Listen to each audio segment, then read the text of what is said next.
The opinions expressed by tonight's guest do not represent the opinions or position of Spaced Out Radio, syndicated carriers, or anyone associated with SOR Media. Listener discretion is advised.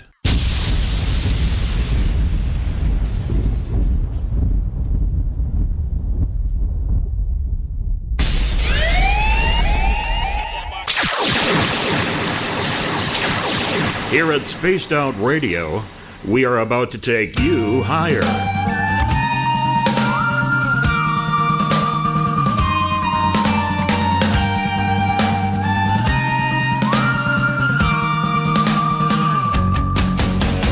Broadcasting from the Rocky Mountains of Colorado to you listening around the world. This is Spaced Out Sunday with host Tessa Nicole Thomas.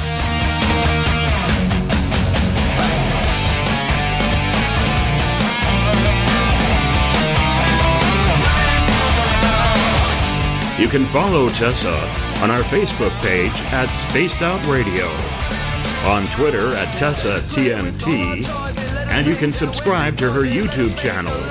Go to youtube.com/Spaced Out Radio for the archive. But we break on command 'cause women rule the world.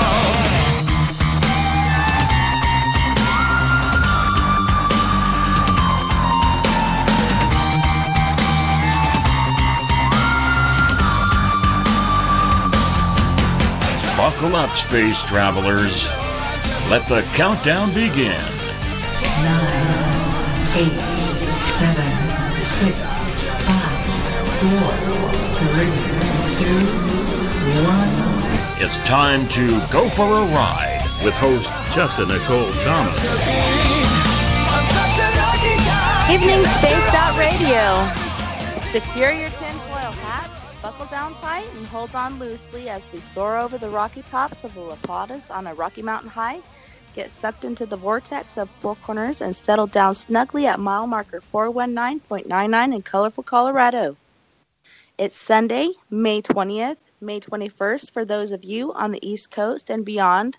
This is Spaced Out Radio. Hope you had an awesome day and even better evening. I am your host, Tessa Nicole Thomas, live from Bayfield. Actually, this weekend, live from Phoenix, Arizona.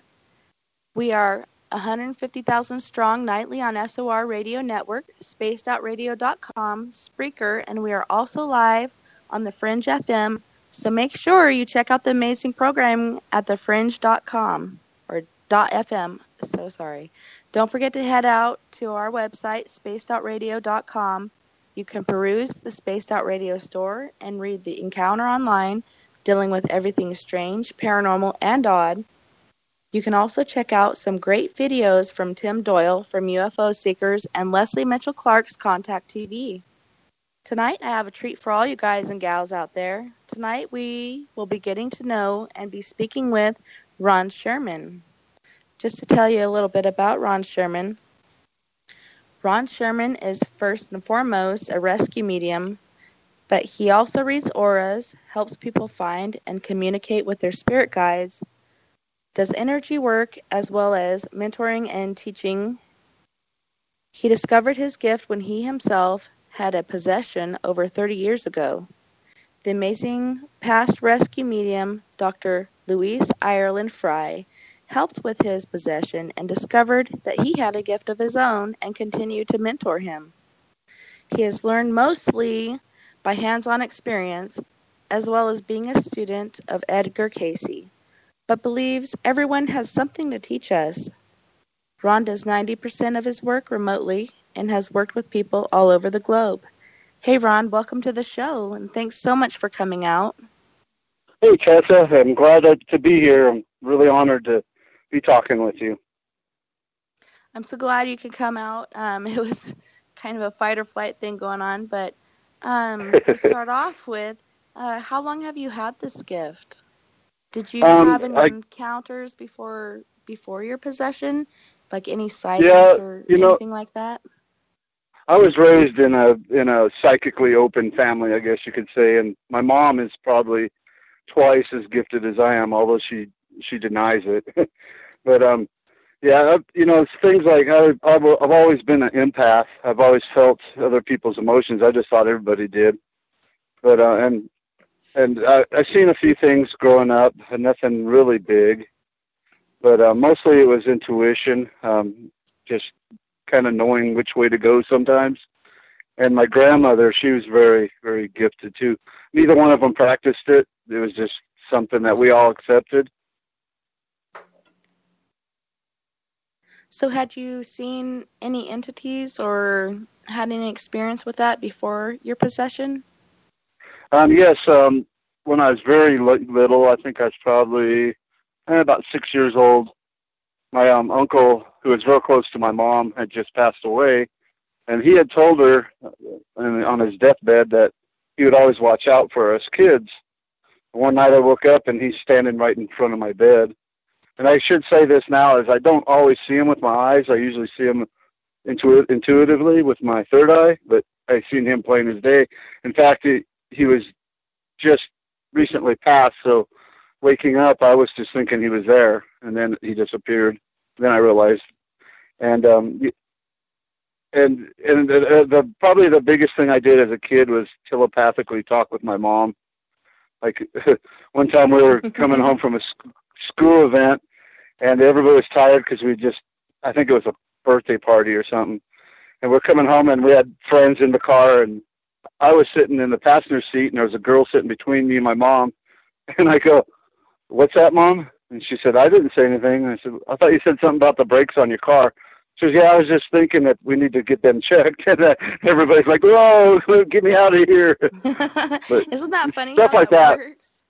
Yeah, but me and my mom are really connected. I was really sick as a baby, and she did, put herself out a lot to help me. So I really owe a lot to my ability to my mom. She never, talked me down for saying I seen something or felt something. In fact, the whole family was that way. If somebody said they seen a ghost, everybody believed it. Nobody questioned you. Yeah, my mom was pretty spiritually aware. She'd actually go to the graveyard and smoke and talk with spirits, and but she passed when I was 5 or 6 years old, and she was my hardcore spiritual part of my life, and she was so totally in touch. But it's amazing because awesome. I do tap into my husband's thoughts. Like, he'll be thinking something, and I'll be like, "Hey, we need to do this," or "Hey, you need to do that," and he's like, "Get out of my head." Yeah, I get that a lot too. Yeah, get out of my head. Sorry. I'm just tuning in. Unintentionally, really. Like, I don't want to, but my mom is so gifted. It's like probably a couple of years ago. I came over to visit her, and she was working in the yard, and I walked in, and there's a little girl standing behind her, and I realized it was a ghost. I said, "Mom, did you know there's a little girl right behind you?" And she goes, "Yeah, she helps me every day." So that's so sweet. Yeah, so she's in tune. She just doesn't like to use it. But I remember like one day my mom saying, "Oh, your Uncle Jake's been on my mind," and I've probably seen my Uncle Jake once in my life. And about an hour later, we get a call that he died. That's what I grew up with that, and that was all accepted. And I work with people today, and kids are natural psychics. They're just naturals. And I encourage them, don't, like my ex-wife, her 5-year-old was drawing an aura on a coloring book, and she's telling, "Draw inside the lines." I'm like, "No, let him express that," because we dummy them down, by telling them they're doing it wrong. Well, the school here in Cortez, Colorado, they're actually removing world history from their learning. So they're right. Yeah, so they're intentionally dumbing down these kids. Like, if you don't know the history of your world, how are you not going to not repeat that yourself? Exactly. I don't understand what their thought process is on that, but yeah, it's pretty intriguing. So, go ahead. Yeah, we can get into a big political thing on that, but I'd probably rather not right now. Yes, let's not talk politics. Yeah, basically the state testing doesn't test social studies, So it's been being weeded out for a long time. Yeah, it's really sad. Like, how are you not supposed to repeat history unless you know it, you know? Exactly. You need to know these things so you can plan ahead and be like, hey, let's not do that because that didn't work way back here. Let's, you know, try to do something different and more advanced. So Right. what exactly are your beliefs, Ron? What are your hardcore internal beliefs when you go out on a case or in your life? One thing I'd like to say right now is my belief in God, because I will use the word God a lot, and to me, the human brain can't really comprehend what God really is, and who knows, it may be a council somewhere, maybe we're an ant farm for some alien kid, you know. He's about to find his first girlfriend, and he's going to forget all about us, you know. But anyway, when I say God, I just want everybody to know that I just mean in a general sense that there is something out there that's all knowing, all strength, but I don't know what it is. So I just refer to it as God. Yeah, God or higher power. Some people may think goddess or whatnot, and you know. And probably my biggest, what drives me is some of the things I've learned through studying Edgar Cayce. One is really big with the work I do is like energy attracts like energy. You know, whenever somebody comes to me with a possible possession, the first thing I want to know is get to know them, because very likely the spirit that's inside them is like them.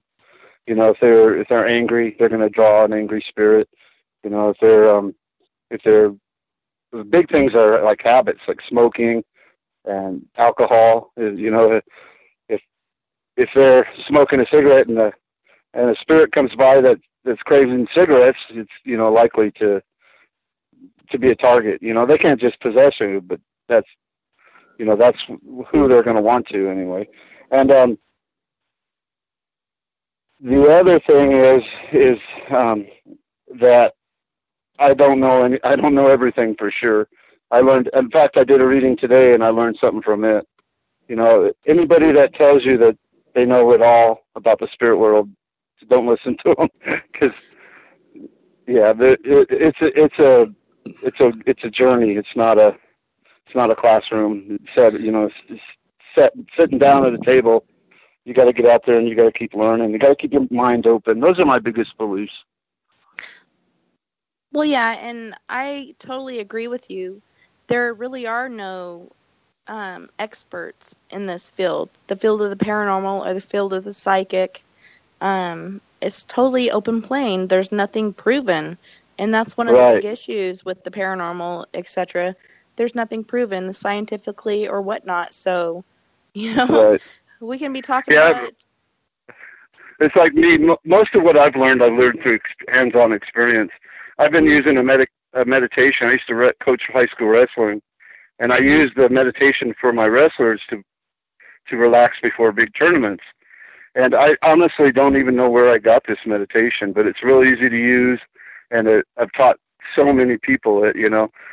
But, you know, it's just listen to your intuition, you know.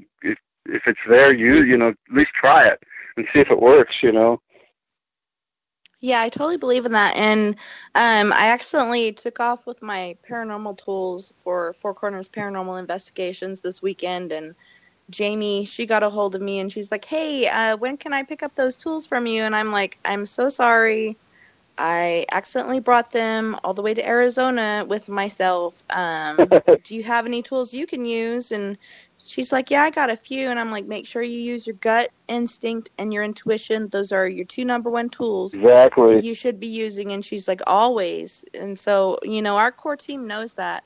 Those are the two main tools. Especially today, you know, you can find studies that say sugar's bad, and you can find another study saying that artificial sugar is bad. You know, right now is a time where our intuition is more important than anything, because, you know, capitalism's always, whoever wants to sell something, they're going to have a study to discredit the opposite, you know. So, you know, politically, everything, our intuitions are very important. Definitely. So, and another thing that Oops, I'm sorry. Go ahead, Tessa. Oh, no. Go ahead with what you were saying. Okay, well, another thing that is kind of a peeve of mine is, and I have nothing against books. I read them myself, but people that will read a book and think they're an expert at it, if you're not out there experimenting and experiencing these things, I caught myself getting in an argument with a young lady not too long ago, and I don't even remember what it was about, but it's something that I'd seen over and over through experience, but she had read a book about it and knew better, So, that's the kind of thing that it's easy to do. You think you're successful for a minute doing something and you think you know it, but it can change in a flash. So we have to be flexible. You really do, because no case is the same, just like all of us. We're all different. What medicine works for one won't work for another because we're all individuals. And like I work mostly with earthbounds. Earthbounds, they have the choice of going to the light when they die, and there's many different reasons they don't go. But the ones that stay here, they still have that earthly baggage. They still have those insecurities, the cravings, until they cross over. So, whenever I did a reading today, I helped a lady with a possession, and it was totally different than the hundreds I've done before. It's like you have to get to know them a little bit to know what angle to take with them, because they're different. They're all just like us. They have free will just like we do. Yeah, free will, free agency. You have you have the gift to decide what you want to do in your own life, whether you're dead or alive. That gift does not go away, and that's what I appreciate, when you came with me to the Durango and Silverton Railroad Station. That was fun, by the way. Yeah, it was really. And we talked to Kate and Emmy, and then we were trying to get rid of the brakeman because he's just so dark and evil and mean to everyone, and that's just who he's always been, an ugly person. He probably had an ugly upbringing, as all bullies have. But yeah, exactly. I was like so raring to go. I got Ron here by my side.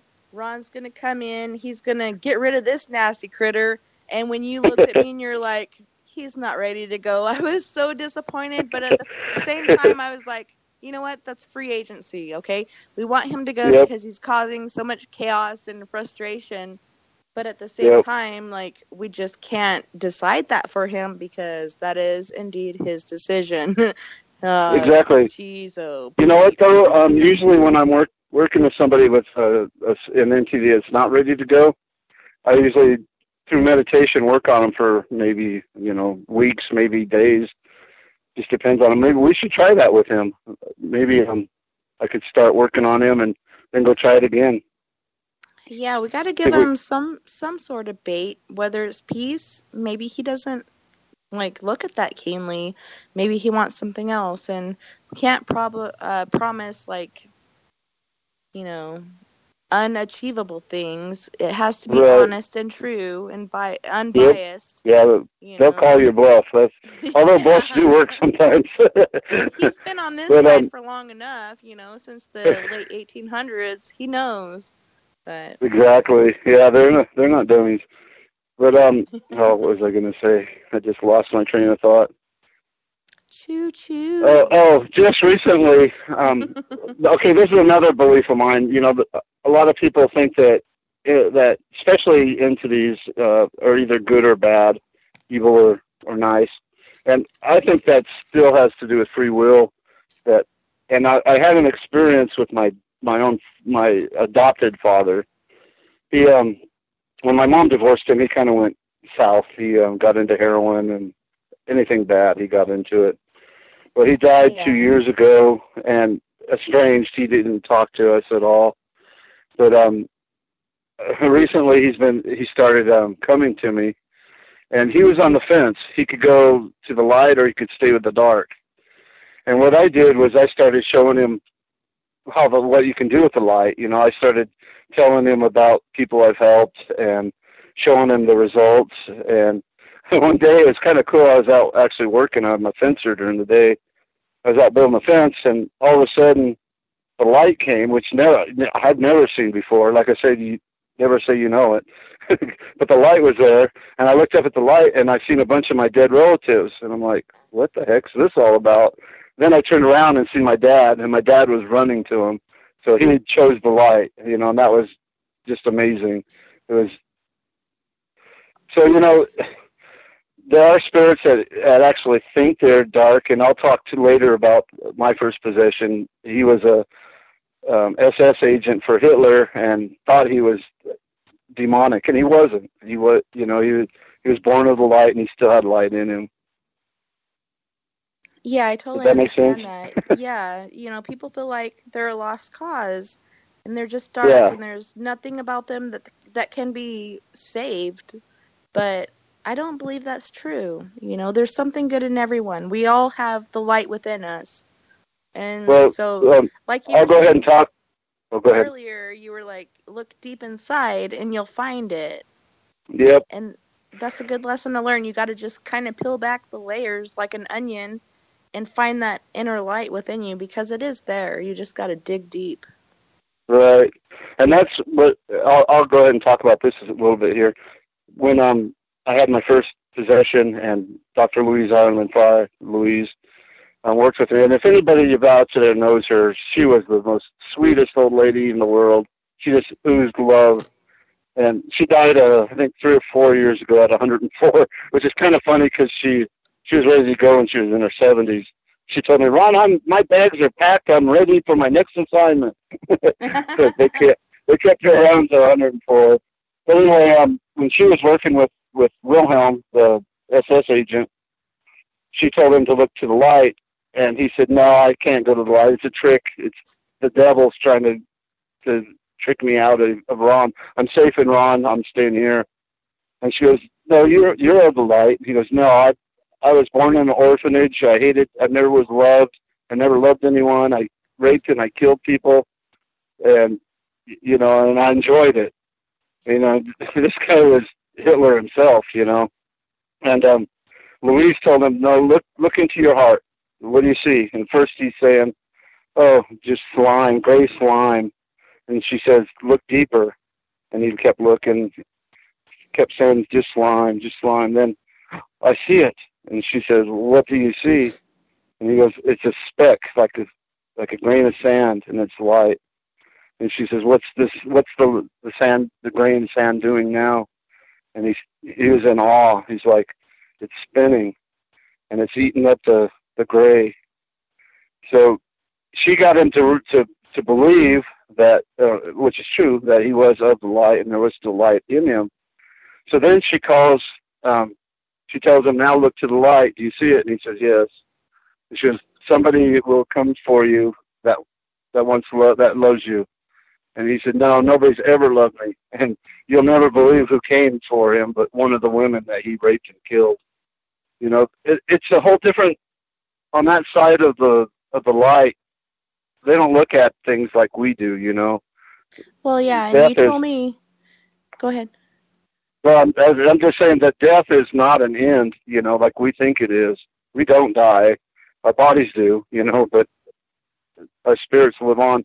And the stuff that we're doing here, we're learning, we're evolving. And it's, like I said, again, it's free will. He chose to be evil, but then he chose the light. Yeah, and you were telling me earlier about that, and the first thing that came to mind was that girl that he had taken advantage of and raped and taken away her rights. She must have found forgiveness in her heart within her life or before her passing. Exactly. And so therefore he was able to see that little flicker of light, because I don't think anybody else did, but she did. She was able to move beyond her earthly bounds and find that peace in her heart and be like, in order for me to be forgiven, I need to forgive this guy. And so he was given that gift of recovery. Yes.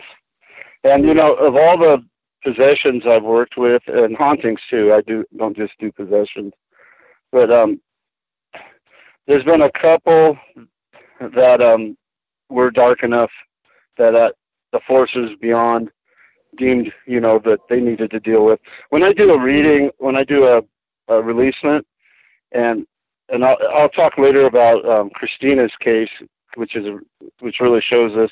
But often because of the energy attracts like energy.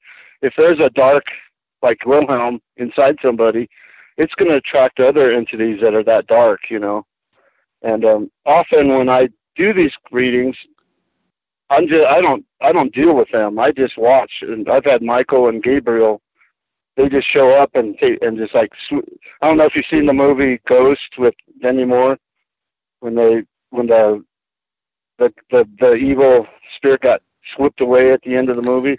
That's what it's like. They just come in. Hardcore. Yeah, I've seen that so many times.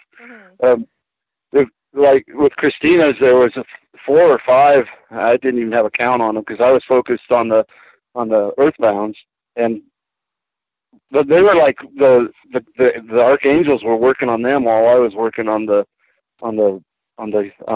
Earthbounds, So it's like, okay, guys, go do your thing. I'll do my thing, and we'll just get it done. It's actually pretty cool to see. But yeah, I have no idea what they do with them or where they take them or anything. They just take them. Yeah, and that's really none of our business.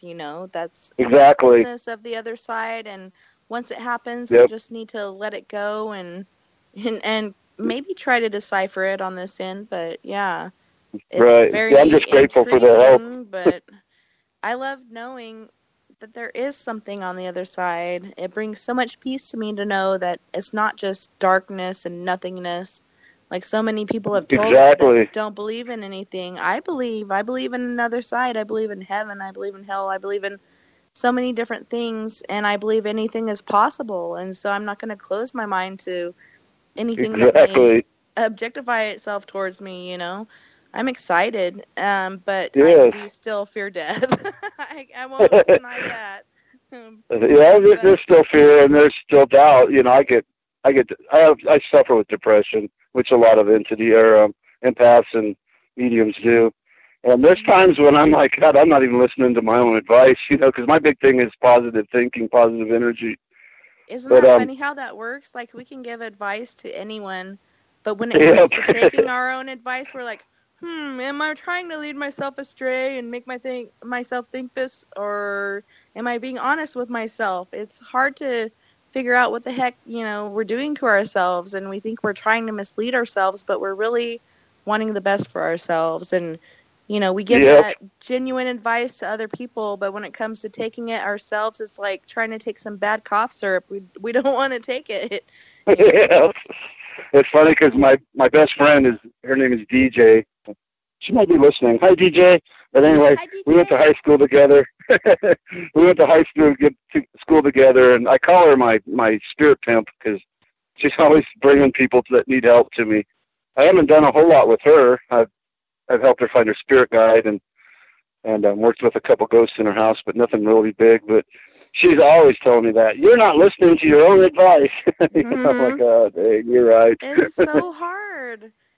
We're our own worst critics, but at the same time, we're like, should I trust that? Because I might be trying to mislead myself to thinking it could be a better outcome or something else, It's hard. We think we're trying to deceive ourselves, and we're just trying to help ourselves, and it's just a total, back and forth, struggle. And I get that a lot when I'm working with somebody that has a possession that's strong. Is they'll mess with you too, They know your weaknesses, and they'll get you thinking negative. They'll get the person you're trying to help to not want your help. It's not an easy life to choose. I guess I should say, because one of the other influences I had in my life, his name was Dr. Roger Powell. He was the head of the Keswick University at one time, and I used to have a site on MSN way back in those days, and he would come in and do like chats for me, and he was a psychologist by trade, but he talks about how he uses psychology more than spiritual manners to rescue people, because you get inside their head, you learn what their fears are, what their what their desires are, and and it's easier to work with them to get them to cross over. Well, yeah, and it's funny, like we were talking about earlier, every case is different, so not the same thing is going to work for one that would for the other, and you kind of got to use different bait or different tactics, and do your homework and listen to the spirit or entity, listen to what it's telling you, and try to use those tools. And that's why I love the Four Corners Paranormal team so much. We're so diverse and so unique. Not one of us are the same. We all have different upbringings, different religious beliefs, different beliefs, period. Right. But we never quarrel. We never dispute. We all generally come to the same consensus on a topic. But I love having that diversity. Like Durango, Colorado is so diverse. Yes. There's diversity all around us, and it's just a plethora of diversity. Yes, it is. And that, I agree with you. That, I worked in the national schools for a long time, and when I was there, it was 1/3 white, 1/3 Hispanic, and 1/3 Native, and I loved that, And really, most of the kids got along. There was a few cliques, but most of the time they were, they're there for each other. They're the same. It's pretty funny. I was just thinking about. I was talking to a lady, and she had a possession I helped her with a while back, and it looks like she has another one. And both of them were dark, and I just jokingly said, "Are you attracted to dark men?" And she goes, "What do you mean?" And I never even thought about skin. I was thinking energy, And he was thinking I was talking about ethnicity, but no, it's dark souls. So yeah, it's. But just like you said, we're all spirits. We're all children of God. Just look for that in each other. Don't look at the stereotypes and like you said, the different ways you were brought up.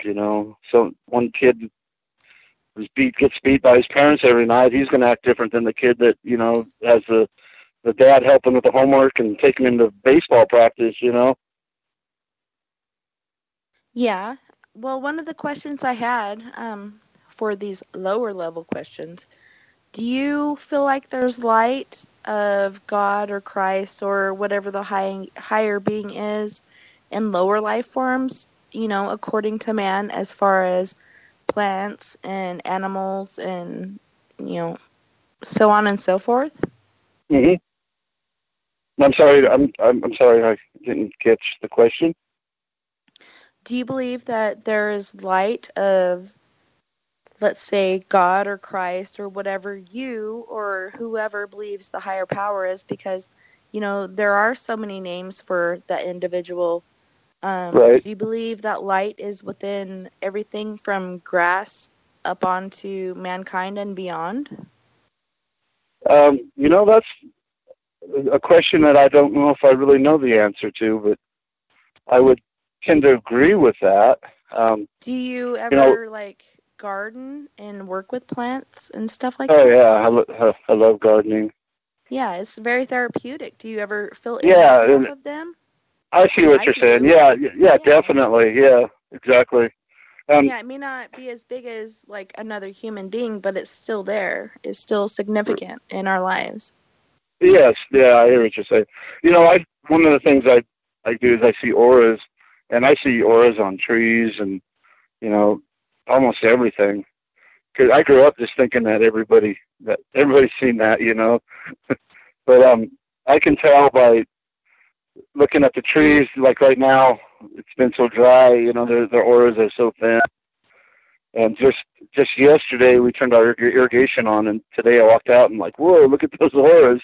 They're going crazy. Yeah. Yeah. Yeah. Awesome. I believe that in what Edgar Casey teaches about, and like I said, I'm not an expert, and I'm not saying this is the right way, but this is what I believe. I believe that we were all created at the same time, kind of, I guess, would be like the Big Bang Theory. And we were all created to be companions to God. And, of course, God didn't want a bunch of little robots, so he gave us free will to make our own decisions. So we'd have different personalities. And, of course, during the journey, many of us, all of us that are listening to this right now, veered off of the path that God had in mind for us. So we become, ungodlike, basically. So God had to come to a decision on what to do with us, either just destroy us or help us out. And he created places like Earth. I don't believe Earth is the only place we live. And places like Earth that are like really classrooms. And he knew that we couldn't learn it, or classrooms, so that we could learn to be godlike, to be his companion again. And he knew that we weren't going to learn all that in one life, so he gave us reincarnation.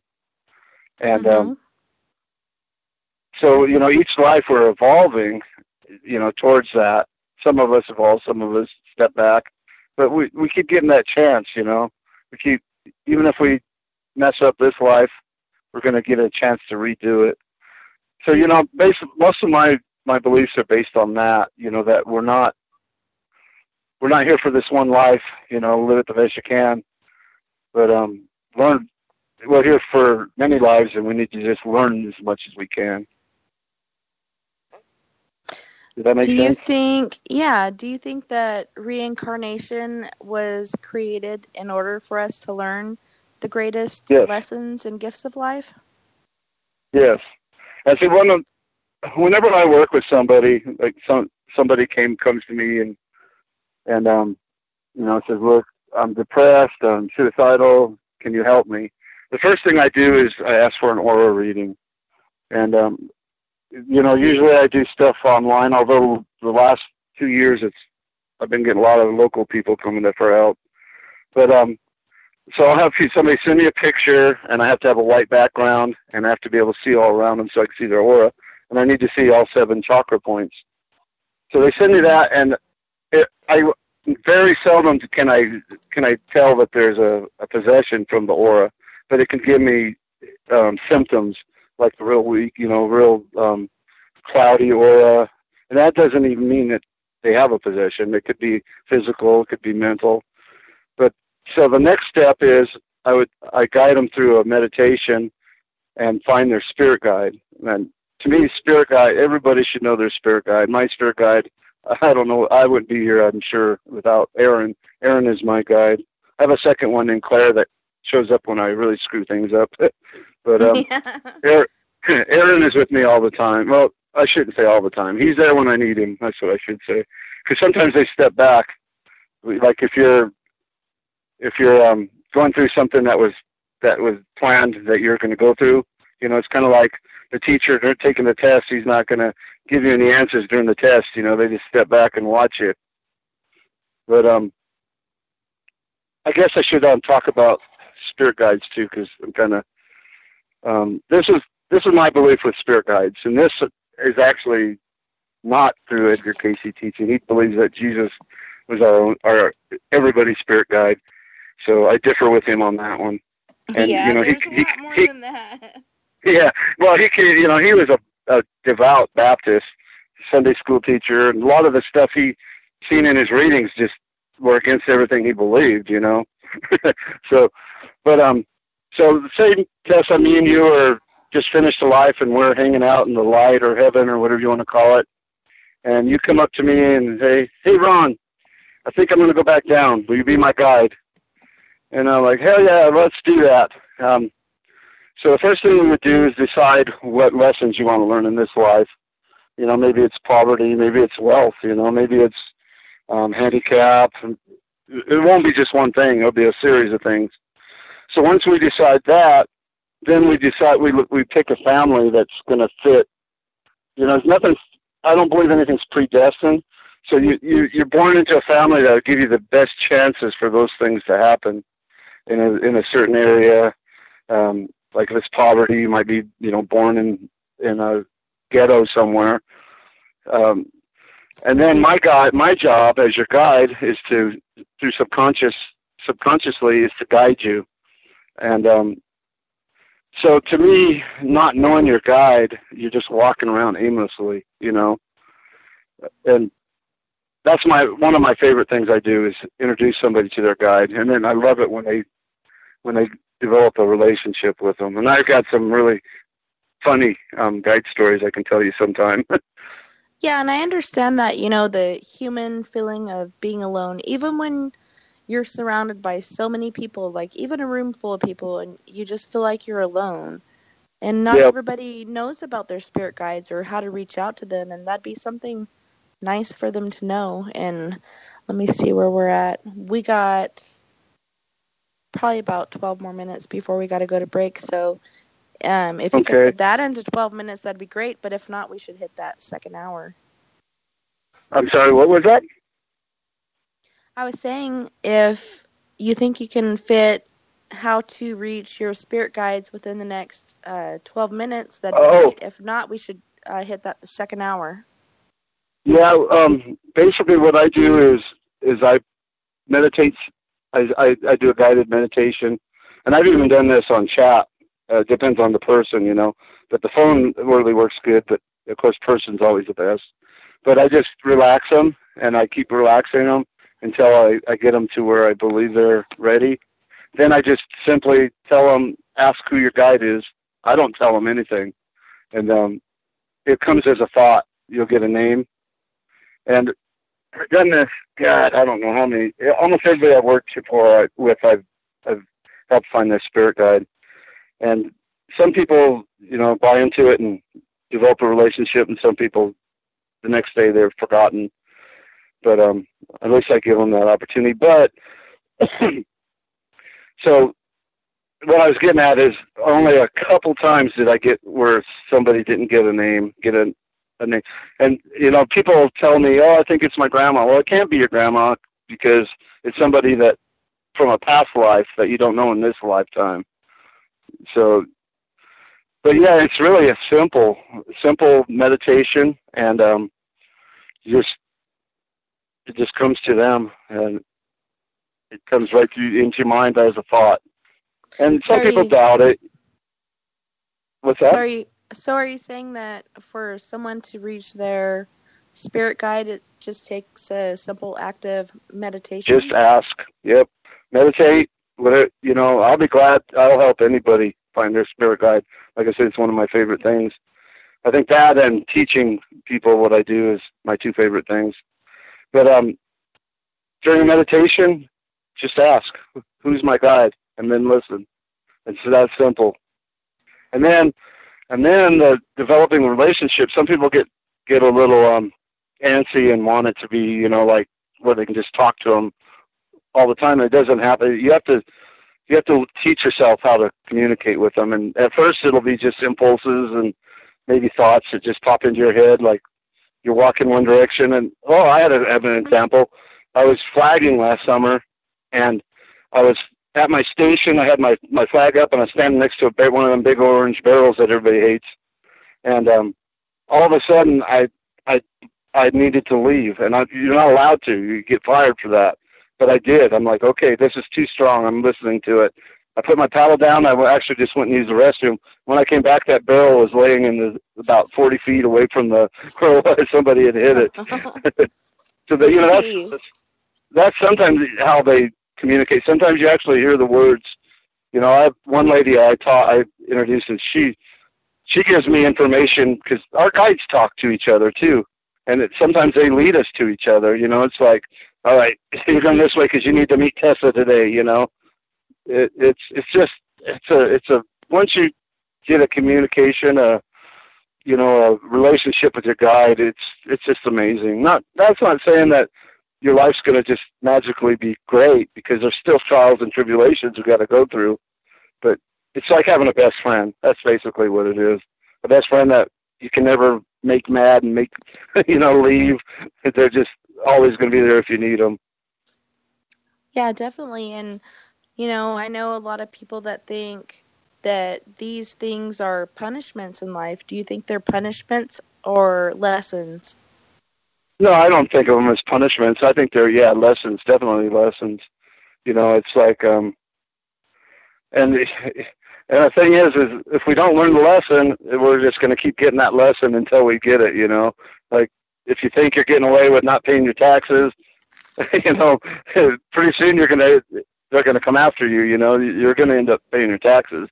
So it's the same thing with, like, maybe it's accepting different races, If you don't learn it this life, you're going to be put in the same situation in the next life. So you just got to, find your, whenever somebody's going through a hard time, and I just did this myself, I always tell them, the first thing I say is learn the lesson. One of the people I work with is, I won't say her name for her privacy, but she's in prison, and she's serving a life sentence. She actually murdered her own daughter. And I've been working with her on positive thinking and finding the lesson, and she's amazing and beautiful woman. She had mental illnesses, and I won't get into that, but I love her to death. She's just amazing. I mean, can you imagine being in a prison and knowing you're never going to get out and still be positive? It's just, I think I digressed there. Well, there is a way around that. You just have to accept your circumstances and build upon it, Make the best out of your situation as you can, When I met her, she had attempted suicide 7 times in the year before, and she hasn't since. And I'm not saying it's me, it's her. She's the one that's doing the work. But just knowing, I send her book. I send her a lot of Edgar Casey readings.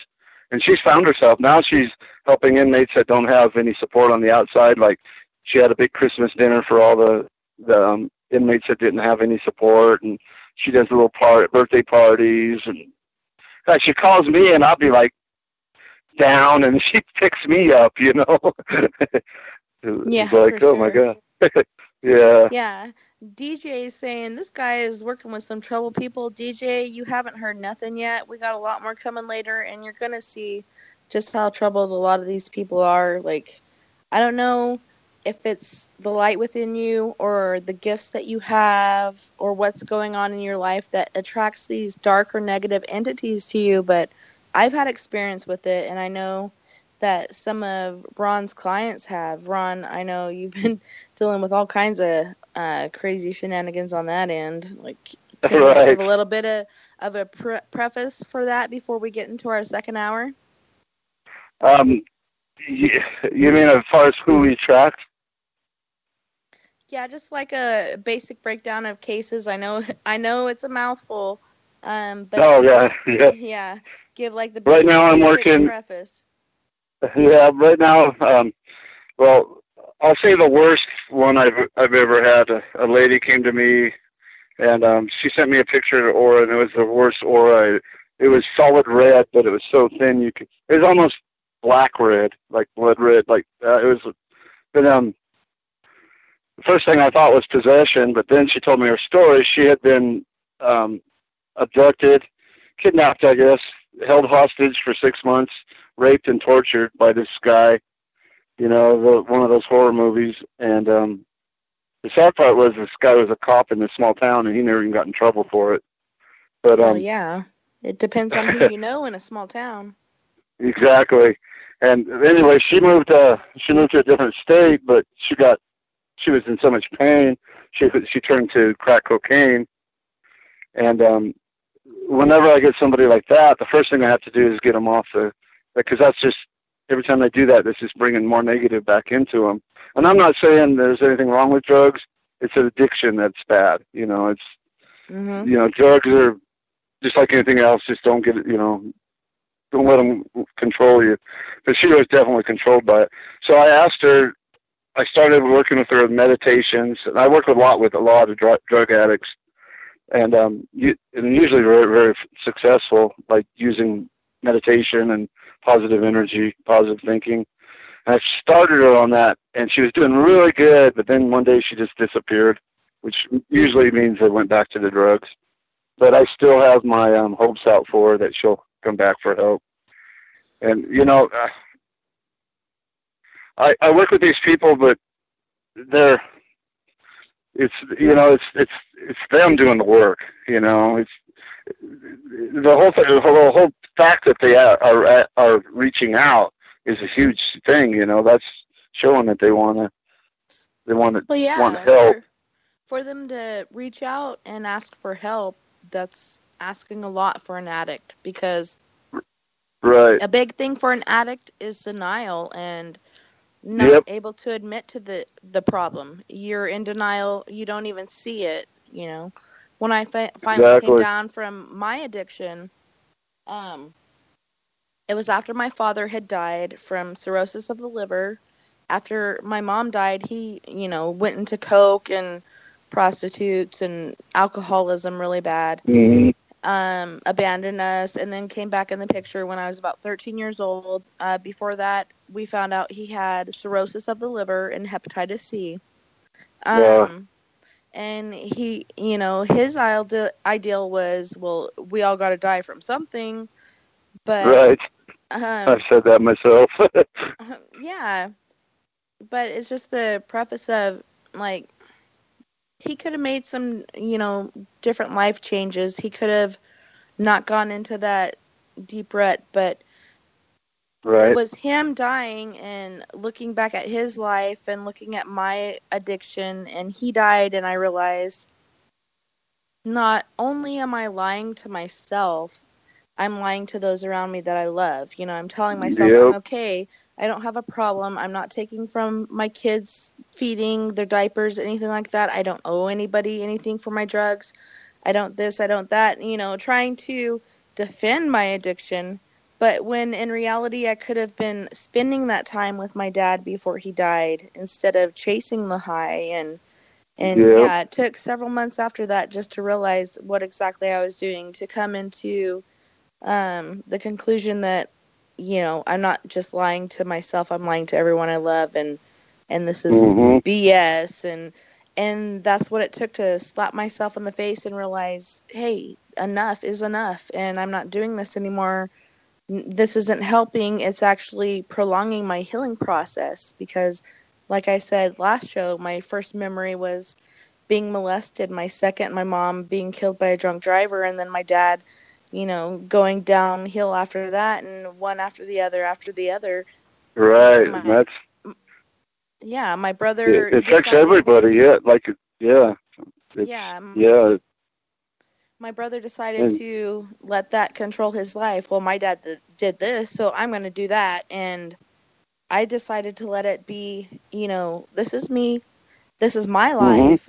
I make my own decisions, and I'm not letting anybody else's decisions mess up my stuff, and vice versa. And so I just continued to try to make my life the best that I could, Yes, and you've done very well. Look at all the people you're helping now. That's and that's my goal. Strong, beautiful person. Yep. Thank you. And it shows. Yep. Yeah, when we met at the train station, I felt your energy. It's very good. I felt comfortable with you. But so how long do we have till the break? Till the break, we have exactly 3 minutes. Okay, because there's two stories I really want to tell. One is a really good success story on energy, on using positive energy, and then I'd like to talk about one of my cases. Christina probably is the one that comes to mind. She's amazing. Did you were you able to post her before and after pictures? No, not yet. I figured if we were really, really decided to do that, I could do that right after the show, because I do have that on hand, and I can do that. Okay, awesome. Because her story's amazing. She's turned her life completely around. And she's done it, she's the one that done it, but she had a real unique story that pretty much covers almost everything we've talked about so far. So okay, I'd like to tell that for sure. Yeah, definitely. I think we should start off the next hour with that. But for this hour, can you give our listeners any pointers how to meditate, how to silence your mind, and how to tune in to your guardians? Yes, I'd like to say that meditation is the key to all of this. And Edgar Casey tells us, and I totally agree with this, that we're all psychic. It's just that we got to take the work to develop it. And, of course, saying that is like saying everybody with two legs can run, but not everybody can run like, Manute Bol, But Yeah. we all have the ability. So, and meditation is the key. And probably the best thing is to try to meditate at least once a day and try to do it at the same time. Edgar Casey says that after 3 a.m. is the best time, but not very many of us can do that. But I usually do it when I go to bed. I always start with a prayer. I give thanks to God. And then second, I ask him to use me as a tool to do his work. And then I have a set, like my family and friends, that I give light to every night. And then whoever pops into my mind. Then I go into meditation. And, a lot of people are like, well, I fall asleep. But it doesn't matter. You're still meditating, even if you are asleep. So the breathing, and I'll be glad to help teach anybody my meditation. If you contact me, I'll be glad to. Heck yeah, Ron. But, well, we're going to go to break right now, and then we're going to come back, and we're going to talk about all this good stuff. So Joe's going to take us to break because Joe is so gracious, and I'm so thankful that he's here right now helping us out. Yes, he's the knight in shining armor. Oh, yeah, baby. But thank you so much, Joe, for helping us. And going to break right now, and we're going to come right back in just a sec. The first annual Caribou Paracon is happening September 28th to 30th in the 108 Mile Ranch, British Columbia. Brought to you by the Canadian Society of Questers and Spaced Out Radio. Come listen to our featured speaker, Grant Cameron, along with Elizabeth Anglin, Paisley Town, Mike Moran, Eric Cooper, and more. It's a 3-day supernatural adventure at the Spruce Hills Resort and Spa. Tickets for the weekend are $150 Canadian. The Caribou Paracon, celebrating everything paranormal. Are you tired of being blocked, shadow banned, or placed in jail for simply posting your thoughts on social media? Social Media Freedom can take care of that for you. Social Media Freedom is the newest and one of the best free new apps that allows you the freedom to post what you want, when you want. It takes seconds to download from your app store. Come join the tribe at Social Media Freedom. It's time to set yourself free. A timepiece is a reflection of who you are, and what better way to show off the real you than with an Escape watch? Escape is a lifestyle brand accessorizing your days and nights. Choose to escape and create the life of discovery that you deserve. Dream, play, unite with your own personalized Escape watch. Head to escapewatches.com. There is no time like the present to enjoy your escape. Use promo code SMF2017 for your 20% discount today. Not ready for bed on Saturday night? Right after Spaced Out Saturdays, hop on over to S4 with Corey Ruiz and me, Eric Cooper from Forest Moon Paranormal. With S4, there are no limits to what we try and uncover. From government conspiracies to helping clean up the paranormal, no topic is safe on S4. We get to the heart of the matter, of the subjects you want to learn more about. So tune in on S4 starting at midnight Pacific, 3 a.m. Eastern, only on spacedoutradio.com. So, you love talk radio? Then you'll love TalkStreamLive.com. TalkStream Live is always on, 24/7, with the best streaming talk shows. Find your favorite talkers and discover some new ones. It's free, readily available online or on mobile with any smartphone or tablet. Finding your favorite talk shows all in one place has gotten a whole lot easier. Just go to TalkStreamLive.com. Be sure to download the free apps from Google Play or the iTunes App Store. This is Eric Markham, news editor for the Spaced Out Radio's The Encounter Online. We have put together a great team of writers and journalists from all over the world to bring you top-quality paranormal stories, from alien encounters to the latest conspiracies. You won't find any of that fake news here. True stories and top-notch reporting as we look to bring these experiences to the mainstream. The Encounter Online, only at spacedoutradio.com. The Call of the Wild is in Vancouver. The Moose Vancouver is one of the hottest bars and restaurants in the city. Open until 2 a.m. nightly, the Moose will rock you like a hurricane all night long. Great food with everything on the menu at $6.95 near the corner of Nelson and Granville. Get your horns up and come rock with us. The Moose Vancouver, the official rocking bar of Spaced Out Radio. Do you want to know the truth? Do UFOs exist? Are aliens real? Are the governments hiding the biggest secret in history? We're UFO seekers, and we're on a hunt for the truth. Subscribe to our YouTube channel and follow along with us as we journey across the United States, visiting UFO hotspots and alien hotspots, trying to document the UFO phenomenon. Catch us on Spaced Out Radio every third Monday of the month as we discuss Area 51, UFOs, and more. And also, don't forget to subscribe to us on YouTube. Hi there, this is Dave Scott from Spaced Out Radio, and I want you to come on a nightly journey.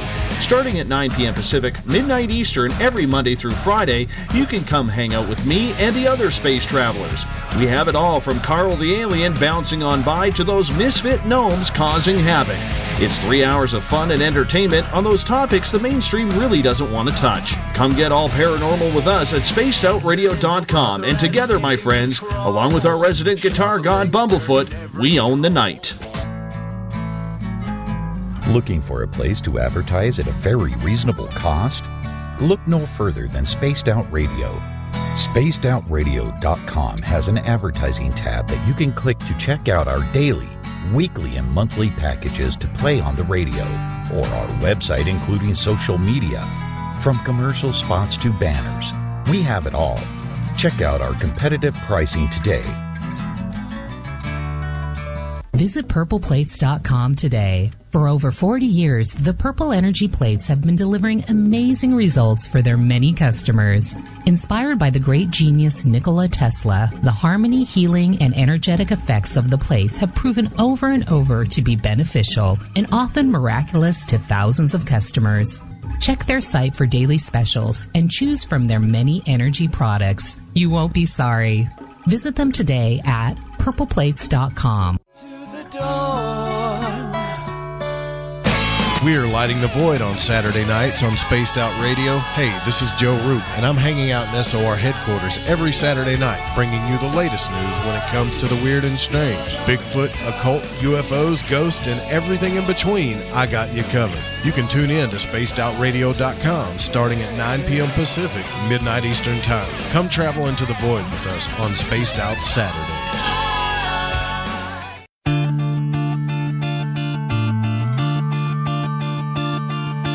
Tonight's show and topic of discussion do not necessarily reflect the opinion of Spaced Out Radio, SOR Media, or its hosts. Listener discretion is advised. Here comes the second hour of Spaced Out Sunday with host Tessa Nicole Thomas. Subscribe to us on our YouTube channel, Spaced Out Radio. And you can follow Tessa on Twitter at TessaTNT. Now, back to the show.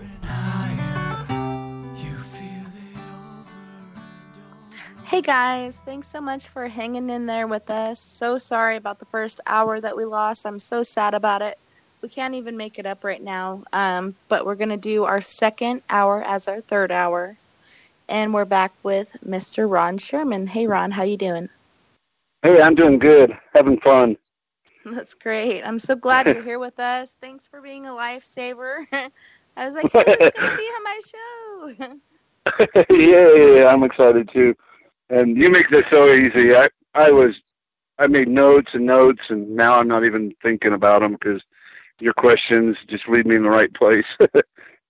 Yeah, that's what I was thinking too. Like, I was trying to prepare with notes, and I'm like, you can never plan on where the guest is going with their commentary or what they're going to say or where your next question's going to go. And so it's been awesome, to say the least. Yeah, and I'm one of those that'll start a story and end up 6 stories away, Yeah. So I was really worried I was going to do that, and I don't think I've done that yet, maybe a little bit.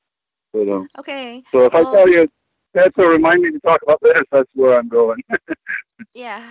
Exactly. So since we're not on our second hour and we're actually on our third because we missed out on our first hour due to technical difficulties, You were saying something earlier about the Elizabeth Smart case and the FBI. Can you fill us in on those details? Yeah, this was back when I had my MSN site, which is called Grappler's Psychic Grapevine. And one of my members was a sheriff's deputy in Truckee, California. And I don't know how much you remember the Elizabeth Smart case, but at one point, the FBI was looking around Lake Tahoe thinking they were hiding somewhere there. Well, one of the FBI agents asked my friend, and I don't even remember her name, it's been so long ago, if she knew anybody that could do a psychic reading. And she said, yeah, I know a guy. And I've never done that kind of reading before, so I didn't even know if I could. And they asked me, and I told them I work with pictures. I do. So they sent me a picture of her, and I meditated, and it was really, really kind of cool because I think I was seeing through her eyes. And what I seen was like a steep mountainside and aspen trees, and there was like a creek, but there was a dump site, not like garbage, but like large appliances, old cars. And I couldn't tell them where it was. All I could tell them was what I seen. So they went ahead and searched every place around Lake Tahoe that sounded like that description, and they didn't find anything. But I think it was like a year later when they found it, they'd never left the Salt Lake area, and it was just like what I described. So I'm pretty sure I was seeing through her eyes. And the FBI never did ask me for another reading, I guess, because they didn't find them. But anyway, it was pretty interesting. So when you see these things, do you actually feel like you feel that person or that individual's feelings? Yes, I think that's what made me think I was seeing through her eyes, because I felt, scared. I felt, actually what I felt through her was hopeless. Because I think she'd already been gone for a long time, and she just felt hopeless, like there's no chance, at all. But she still had a big fight in her. I could feel that too. It's kind of a tug of war thing for her. She was hopeless, but still fighting at the same time. And she came back to us, right? Like, she did have a couple kids due to her I believe so. Yeah, she's like a comment. Yeah, she's on one of the news stations. I can't remember which one. And she does, it's one of the crime, I can't remember what it's called. Kind of where they, like true crime. Yeah. Yeah. Yeah, I seen her on the interview. Yeah, she's amazingly strong, And I also picked up, while I was reading her, and I hate to really say this, but I think she kind of went partially willingly, just because she was attracted to just getting away from the house. But I think it was really quick that she realized she made a mistake. Well, yeah, I can see that her initial thought process or feeling was, hey, this could be cool, and then immediately after regretting that decision because she was listening to her mind and not her gut or otherwise. Yeah, exactly. And, that age, teens rebel and they want to do something the opposite of what their parents would approve of. Well, I'm just so grateful that she's back home and, things are going amazing for her. She's got her own show that she had done. Exactly. Her healing process, I believe, is going very, very well for her. And I'm so happy. Yeah, she's like a Tessa. She chose to not wallow in it and be stronger from it. Yeah, she decided to build upon it and make herself stronger instead of succumbing to the being a victim, and that's the most helpless place you can be is as a victim, and you should try to Exactly. Exactly. Yeah, I get so many people that just want, it's almost like they're not, that saying, they ain't happy unless they ain't happy, Yeah. And yeah, and that's always that's one of the hardest things to deal with anybody with, is getting them out of that victim mentality, Yeah, some people just want to wallow in it and and enjoy the dirtiness of the wallowing, but some people want to get out of that mud hole and move on and become stronger, build immunities, whatever it may be.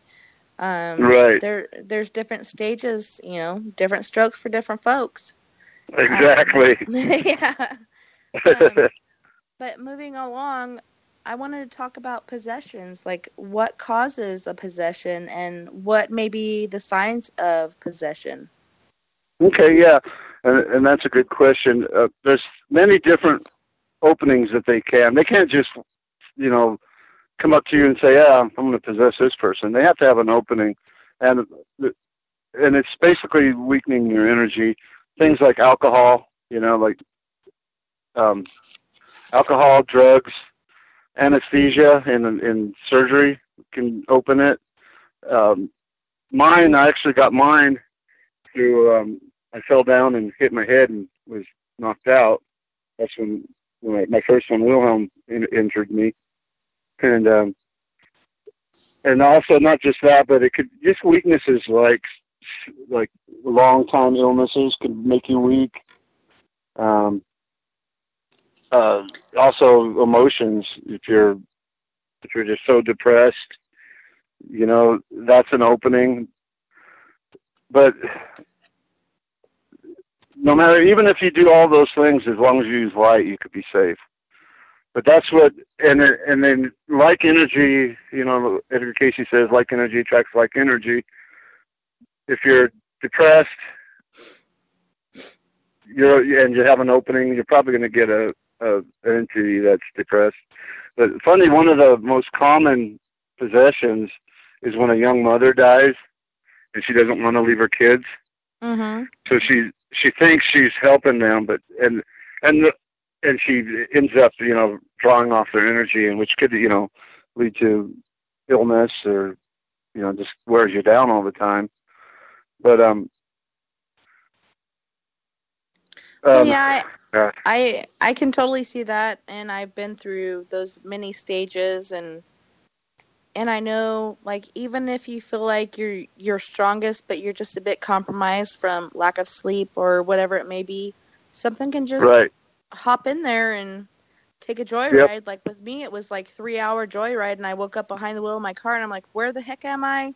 I need to go back home right now. Yeah. This is not right. And I went back home. Everybody was locked in the master bedroom, and so I slept on the couch. I didn't question it. I knew what was supposed to be happening was happening, and instead of coming out angry the next day, my husband came out and was legitimately worried.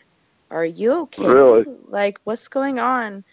I was so scared for you, that's great. but I just brought the kids back to the room and locked them in there and let you do your thing, because I knew no matter what I would do, like, it would just anger whatever it was. But he said it was like a switch was flipped.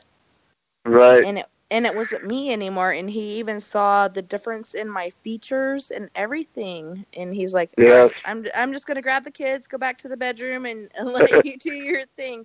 And it was very expensive, but it's scary. Yeah, and how that can happen. Empaths and mediums always are always open.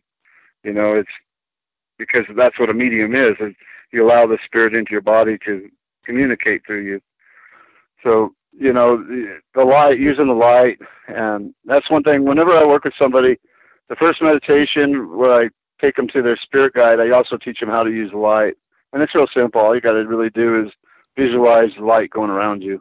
And I'm going to tell you a really quick, cool story about light, how strong it is, because this actually convinced me. A couple of years ago, I was having trouble with my hip, and I had to do an MRI. I'm scared to death of that, going in that tunnel in the MRI. And oh yeah, it's become a habit for me to put light on whenever I'm scared. So this was at the hospital in Durango, and I'm getting ready to put me in the tube. It's going to be for an hour, and I put the light on. They stick me in there, and I keep hearing this clicking, and I hear them shuffling around. And about 15 minutes later, they pulled me back out, and they said something's wrong. It's not reading me. So they messed with the cables and, said, all right, we're going to try it again. Again, I put the light on, and again, the same thing, clicking. And they brought me out, and the third time I thought, gee, I wonder if the light's blocking it. So I didn't put the light on the third time, and it worked. The nurse is telling me she'd never seen that happen before. I wish I knew them better. I would have done an experiment with them, you know. Yeah. But that's how strong the light is, you know. I broke my ankle, and a friend of mine that knew that story took me to the emergency room, and they brought in the portable X-ray machine, and I told her I'm going to put the light on before they come in, and I put the light on the whole room, and sure enough, the X-ray machine wasn't working. They had to take me to the big room. Wow, that did. Yeah, she was laughing. The guy kept looking at her. What, you're mad? You're laughing at my machine not working? But that's how strong the light is. It really is, and it you know. And I'm not saying that there's anything wrong with you, like saging a house. I've never done that. I just always use light. But actually, I've been. Go ahead. Yeah, I've been drawn to actually doing that, trying it. But light is what I use for everything, for protection. Yeah, when growing up, I grew up back east in Arkansas, and I used to have night terrors, like every night, same dream, on an iron beam above the clouds, playing balance beam, happy, until it swayed, wow. And then I fell upon it, and then the clouds parted, and I could see tiny people, tiny cars, tops of buildings, and then it swayed again, and I would fall, until I reached the crack of the sidewalk. Right before I'd hit the sidewalk, I would wake up every morning, and it was the same thing every night, and doing my studies, I chalked it up to I was in an unstable environment because my mother was killed by a drunk driver. My dad, soon after, was partaking of cocaine and alcohol and prostitutes, and not being at home like he should until about 12 or 1 or whatever in the morning. And so I was taking care of my brother, and I think it may have been my unstable environment, but it was every freaking night. Like, I did not understand, and that was for at least 4 years, and then finally it just stopped. And it was such a relief because I just was not really sleeping soundly, you know? I could do a whole show on dreams, too. I also interpret dreams, but anyway, I don't want to get into that right now. But that is, to me, that is awesome. You know, and I thought that's another place where Spirit Guide can help you, because you can... One of the things I do, I use dreams a lot for readings, and I'll ask Aaron. I'll say, "Okay, Aaron, I haven't heard from this person for a while. Can you give me some info?" And I'll dream about them. You know, so you know, the dreams are just. I don't want to get too much into dreams right now, but yeah, I have to say, I can go. Yeah, they're amazing. Yeah, they are. And I've been gone from my home for the last week. I came down to Phoenix, Arizona, and I got adopted by my auntie that raised me after my mom was killed and my dad left us. And my auntie and my uncle raised us, but my uncle passed away 2 years ago. But I asked my aunt, would you adopt me? Because that's what we should have done years ago. Oh, yeah, I read that about that. That is so awesome. Yeah, I'm so happy, and I cried. Awesome. I was so happy to belong somewhere because, like, both my parents were gone, and they raised me, and she's my mama, and I've had family be taken away from me because of certain life struggles or, you know, murder or whatever. You're not family. Well, yes, I am. I don't know who you are, but I kind of wanted just to reconcrete that this is my family. This is legitimate, and you can't take that away from me. I've had it taken away from me so many times. But yeah, it's crazy. Yeah, that's security for you. That's awesome. I feel so happy and secure, and I belong, and that's a big thing for me, and I'm so stoked about it. Like I said, I cried. That is awesome. Yeah, high five. I'm happy for you too, Tessa. Thank you so much. Yeah, that is that. People that take it for granted their families, and they don't understand things like that. That's big. Yeah, my aunt's brother, he was like, she was like your mom for all these years. What do you get out of this? And some other crud after that. And I was like, like my mom. Now she is my mom, and nobody, Right. including you, can take that away from me. So, yeah. And I'd have to say she did but I'd have to say she did a really good job too. She turned out to be a pretty good lady. She did. She's so amazing, and she's the strongest woman I know. She's been through so much, a lot of what I have been through, and she just did the best she could, which is all we can do in life, is do the best you can. And she really instilled being a strong individual within me, and I love her so much for it. Sandy Thomas, high five. Thanks for being an awesome mom. Right. But yeah, that brings me back to a question I wanted to ask you before. You were talking about Dr. Roger Pyle and how he was trying to build this medical facility, which this reminds me of Stranger Things. Have you seen that show? Yeah, I love that show. It does remind me of that. Yeah. And I got to tell you, he kind of had that feel to it too. Because he was very talented. Yeah. Yeah, he was, I don't even remember how I met him, probably on one of the other psychic sites. But he would do chats on my site, and he became a member. And he actually helped me with a couple cases that I had trouble with. But, yeah, he was given a grant, and honestly, I've researched it, and I can't find it, so it may have been just a big hoax. But he told me that he was given a grant by the government and to build this institute, I guess you'd call it. It had three areas to it. One was hospice for people that were dying, that they could go in a spiritual way, around people that meditated before them. And, to me, that sounds awesome. If you know you're going, you're not going to have people that are going, oh, you poor thing. They're like, yes, you're going. You're lucky you. But the second part was an academy where they teach things like channeling, anything supernatural type stuff. And then third was a school, and I was a certified teacher at the time, and he wanted me to teach his class, and it would be all kids that were psychically gifted. Now, I wouldn't have been teaching them psychic stuff. I'd be teaching them history, but with the knowledge that these kids are different than regular kids, But it came down to, he was in Houston, Houston, Texas, and one of the ladies on my side at the time lived there, and he offered her a job too, because me and her were really close. And me and her had a dream of starting a school type thing too, with kids, working with kids, gifted kids. So he appealed to us. So I told her, well, get him to go out to lunch with you and feel him out. And when she came back, she said, no, we got to stay away from this guy. So I never did do it, and I never heard from him. So I tried research. I've done Google searches and stuff, and I can't find him.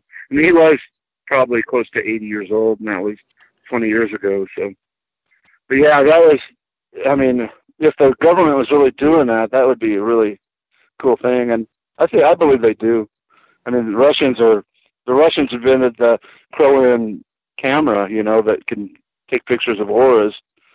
They're probably well advanced to us on the psychic level, psychic espionage.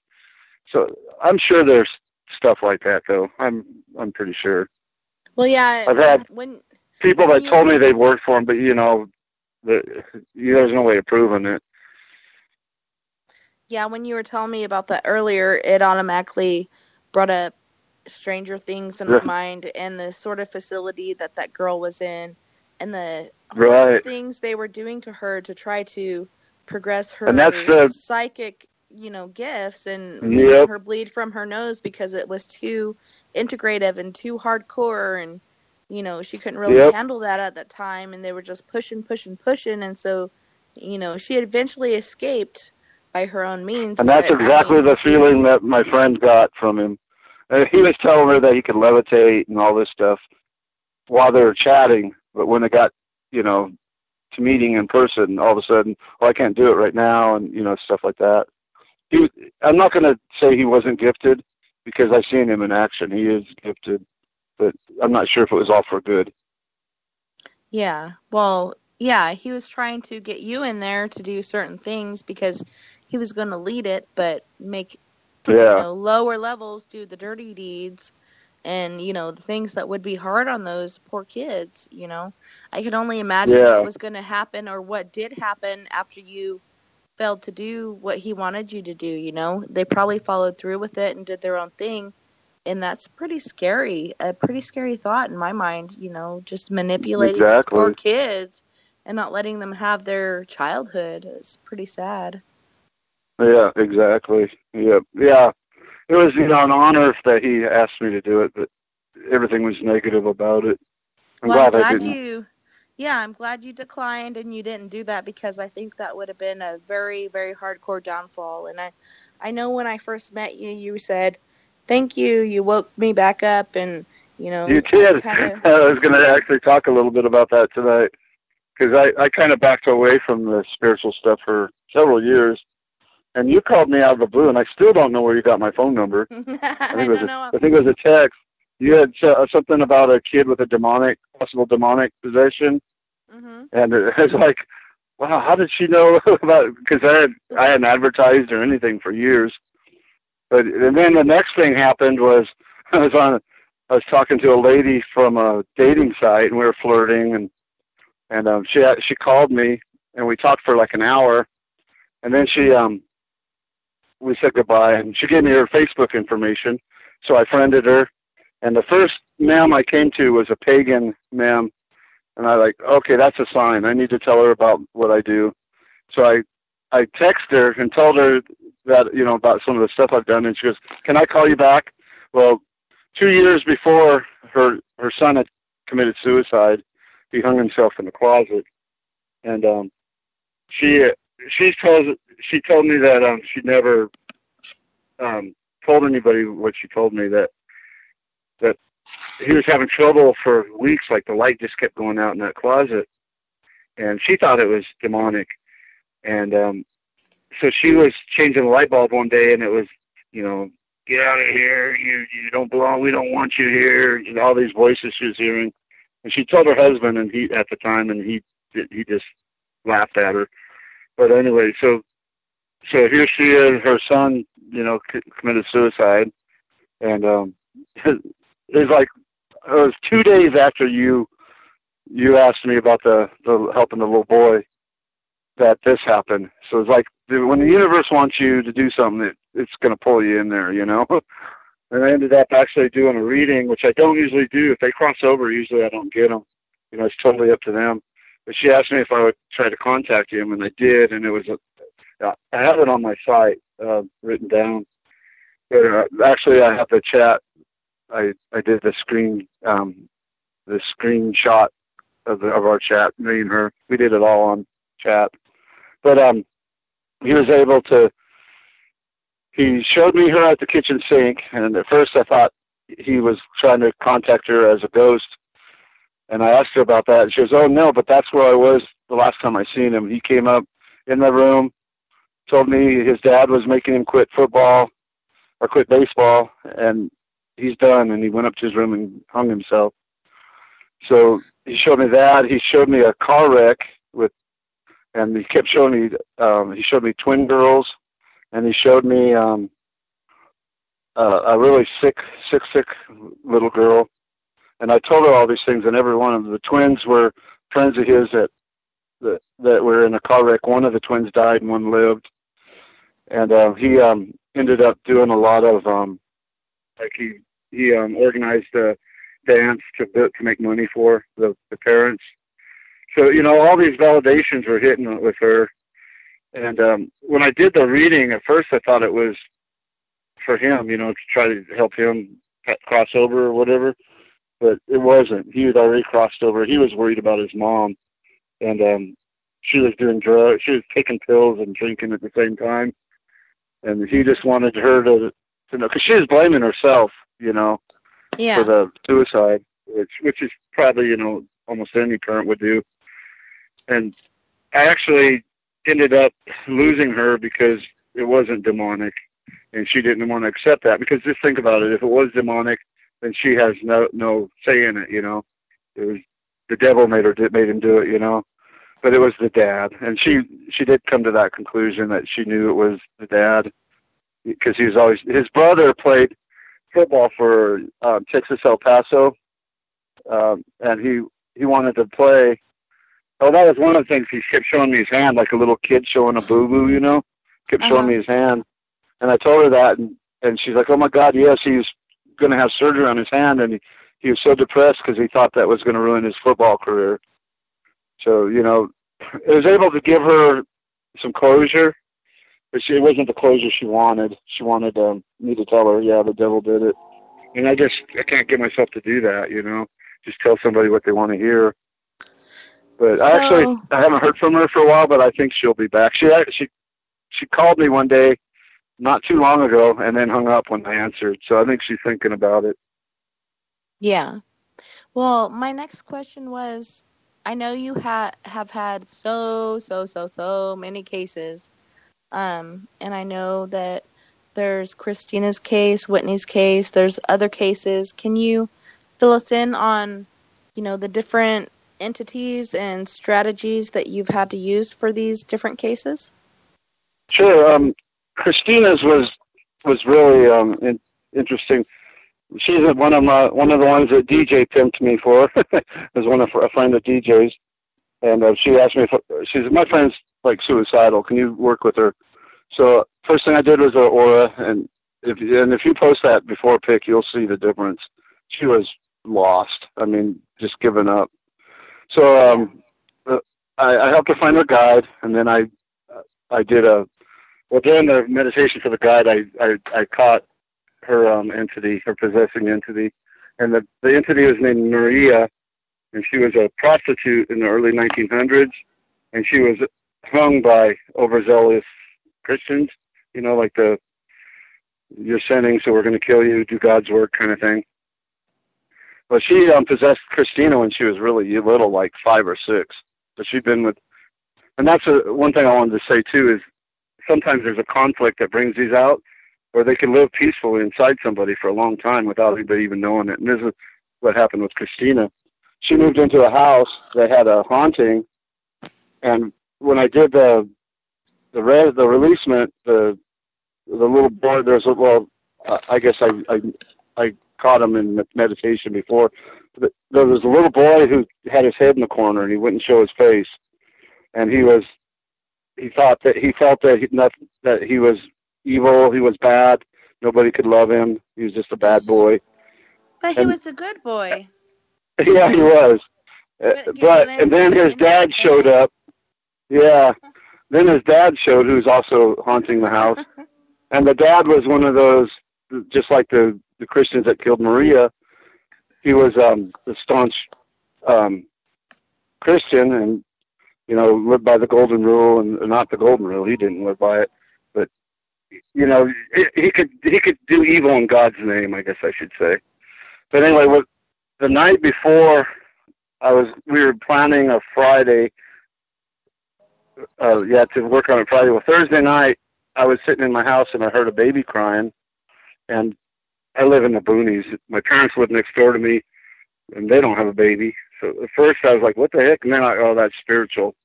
So I meditated, and his name was Eddie.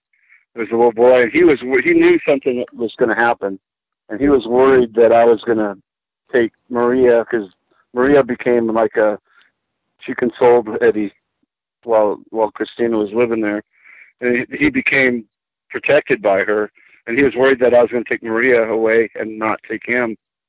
So I got him calmed down, and I realized, well, if this entity's upset, they all could be. So I texted Christina and told her to be, you know, just be aware that it could be crazy there tonight. It wasn't 10 minutes later, she calls me and she's crying. My son just went crazy. He just started running into the wall head first, and then he cut himself. I got pictures of his cuts. He cut himself all over his arms. Man. And these entities were just going crazy because I don't think they really know that what I'm going to do. They just know something's coming and it's going to change things. So and this happens a lot. And then as soon as I hung up on the phone from her, a fork went flying across my kitchen, which is something that I don't think I've ever seen anything like that before. that it was that strong. And it was trying to scare me is what it was. It was trying to scare Christina and to get me out of the picture. And I knew that. So I meditated and I put light on her house and it calmed everything down.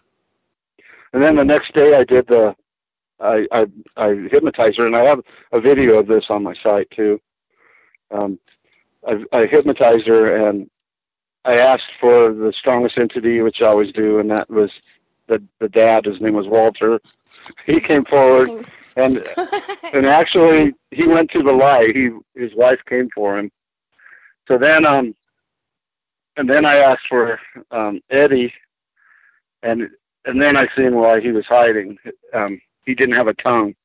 He had cussed. He was 4 years old, and he said a cuss word, and his dad cut his tongue out because it was a sin. And he ended up dying of the infection from the tongue being cut.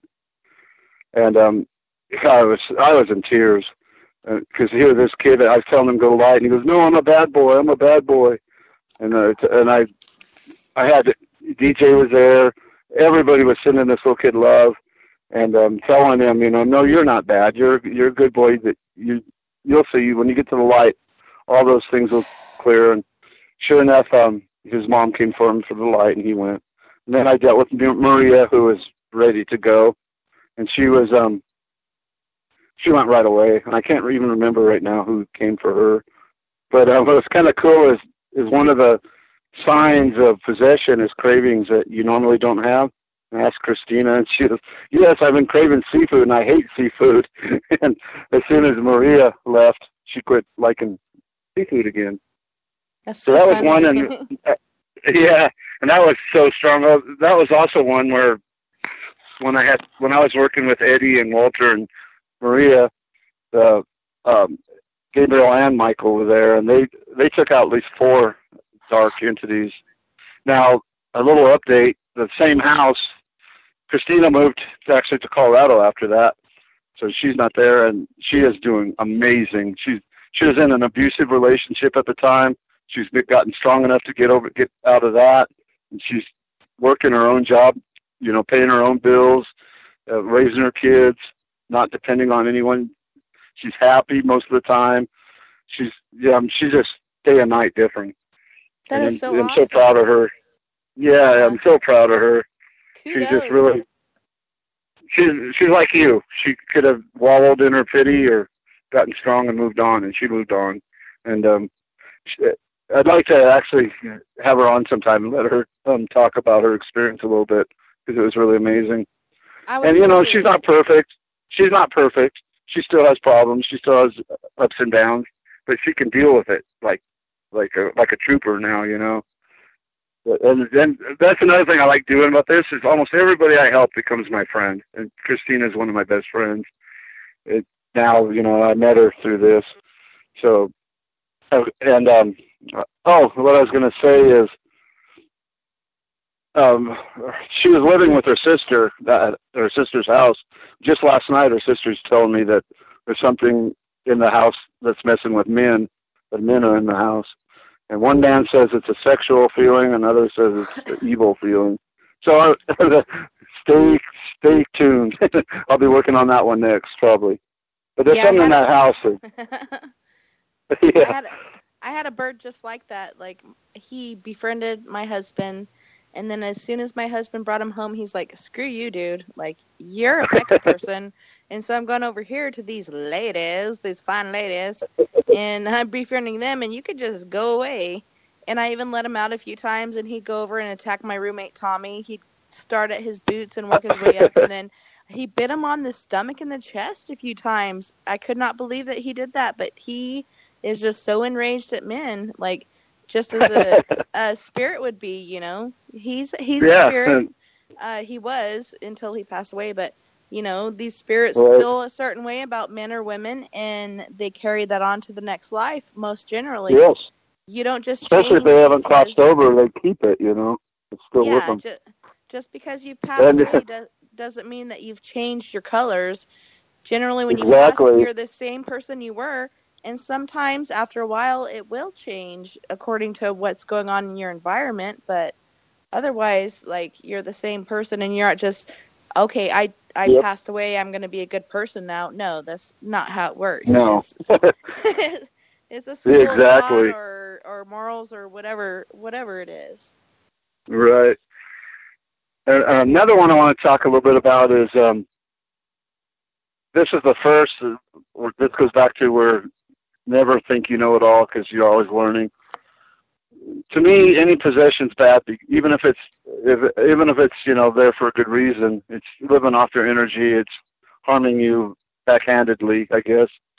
Well, a girl came to me. Her name is Laura. She gave me permission to talk about her, and she came to me. She's 21, and she's a cutter, and she was really depressed. She isolated herself. And she sent me pictures of her cuts. Oh, my God. She's got over 300. She said her and her friend tried counting them all. Over 300, and she cuts deep, like all the way to the bone. And I sensed that she had a possession, and I couldn't get her to commit to letting me try to get him out. But then I started meditating on it, and the possession doesn't have anything to do with her cutting. It's actually helping her.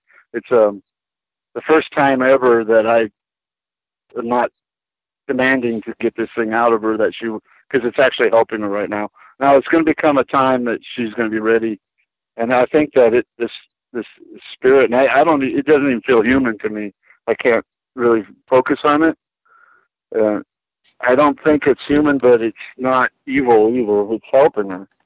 So for me to say that all possessions need to go, I learned that that's not true, because this one's really helping her. She hasn't cut in 6 months, and she's a brilliant girl. She's so smart, and she's really into New Age stuff. She's 21 years old, and she's the one I go to when I have questions about crystals or pretty much anything that I don't know about. So yeah, that's the two spectrums of work that people I work with, and it's all in between. Most of the time, what I do when I do a releasement is I hypnotize them. Hypnotize, meditation. It's really all the same thing. It's relaxing so we can contact our subconscious. But I hypnotize them, and then all I have to do is tell whatever. Usually I get to know them first, and then, a little bit I'll meditate on them a couple days before. And all I have to do is say, "Hey, Jim, somebody's from the light for you," and they go. And it's just like that easy. And I honestly, I've never had one where the light appeared that they didn't go to the light. Never had one that just wouldn't do it. I had some you had to talk into, but never just refused to go. Well, you were telling me earlier about that German SS guy that had first possessed you, and Yep. you were able to guide him to the light, and the girl that he had actually raped had taken him to the light, but then later on he came back, and then he was just like, "Would you please just destroy me?" Like, what did he discover? He still didn't believe that it was right. We asked Louise's guide after he left where he would go, and they said of a place of the light is what they told us. And we asked what is that, and they said it's like a school. He'll be taught to go to the light. And we asked, well, what would they teach him? And she said love. And when he came back, he was very talkative, and he was describing what he was seeing, and to him it was all a trick. They're just bluffing him until they're gonna let the devil take him. But he called it a country club. I don't belong to that country club. Yeah. But he came back to me, and did I already talk about that? He had the choice. Louise gave the choice. Anyway, Louise gave him 3 choices: 1 to leave me and walk the earth, 2 to go to the light, or 3 to be destroyed. And he chose to be destroyed. That's how sure he was that he was being tricked into. And see, that's one of the people ask me, well, why don't they go to the light when they die? Well, there's several different reasons. Some of it's religious beliefs. The Catholics believe that suicide is a ticket to hell, and it's not, from what I've seen, it's not true. I've worked with a lot of suicide victims, and so they kill themselves, the light's there, and they're like, oh no, I can't go there, I'm not allowed there. Or sometimes they feel like they have something to finish, like a mother wanting to raise her kids, a businessman wanting to see his business get successful. And sometimes it's so sudden they don't even realize they're dead. They're walking around just like in a, they have no sense of time once they're dead. So it's just like they could be around for years and think it's just a second, Yeah. Well, we gotta. From what I've seen as a rescue medium like myself, and I swear to God that everybody can do what I do, but my gift is by bringing the light back and letting them go. The rest of it, I was just talking to my sister before this. The rest of it, I just play by ear, make it up, But that's the gift, is the light, and everybody can do that. And it's hard to say, but I kind of feel like I feel bad for that SS worker, that he felt like even though he was over there and that lady had forgiven him and was trying to take him to the light where she knew he should be, although he had made these bad mistakes, he still didn't trust her because he was caught up in that human emotion of untrust, Right. So and he's still lost, and he just wanted to be destroyed. Like, how could you do that once you've seen the light? Like, I would think you'd just be kind of sucked into it, like a bug to a light zapper, Yes, exactly. And another thing about that Wilhelm's situation, he didn't get that way in one lifetime. It was several bad lifetimes that that created that darkness that he had. And Louise did a past life regression on me right after that, and we found him in 2 of my past lives. One, he was I was actually one of the Jews he killed in the concentration camp, and another one, I was an orphan in an orphanage in colonial America, in somewhere on the East Coast, and he was a preacher, and he molested me in that lifetime. So it's got, all that time I'd wondering why he would come to me. During the releasement that Louise did the first time, they asked him, when did you possess Ron? And he says it was in Montana. And I lived in Montana for a year with my dad when I was a freshman, and it was like the worst year of my life. But me and my sister got this bright idea to use the motorcycle to pull an inner tube in the snow. As soon as I hit the gas, the motorcycle went out from under me, and it knocked me out. And it was so weird because there's nobody in that room that knew that, And I should tell you something else that was really crazy about that experience. One guy who I'd met was gonna channel for me. Well, when she put me under and she had me, I couldn't even move. It felt like I was drugged. And I started hearing Wilhelm talking. And he started talking, but a lady that was there just to watch, she'd never seen anything like this before, she started channeling too. And it was like stereo. They were both, like, first thing that they said together was, this entity does not want to cooperate. And my Colin, the one that was supposed to, just backed off and let the lady, and the lady had no record. She went into a trance. We had to play the tape back for her to see what she said. So yeah, there's so many dynamics, that we may never know why, or so we just got to do our best to keep learning and teach each other, and that's why I created my site on the Facebook is for people to share their experiences and teach each other, basically. I have it closed because if I don't have it closed, then it's people just popping in for one reading, can I have a free reading? And then they're gone. So I do have it closed, but if anybody that's listening, Ron Sherman on Facebook, if you want to, my site's called Psychic Grapevine. I would love to have you there, and just hit me up and I'll add you to the site. It's real small. Really, everybody in there is pretty much handpicked and good people. Tessa's in there.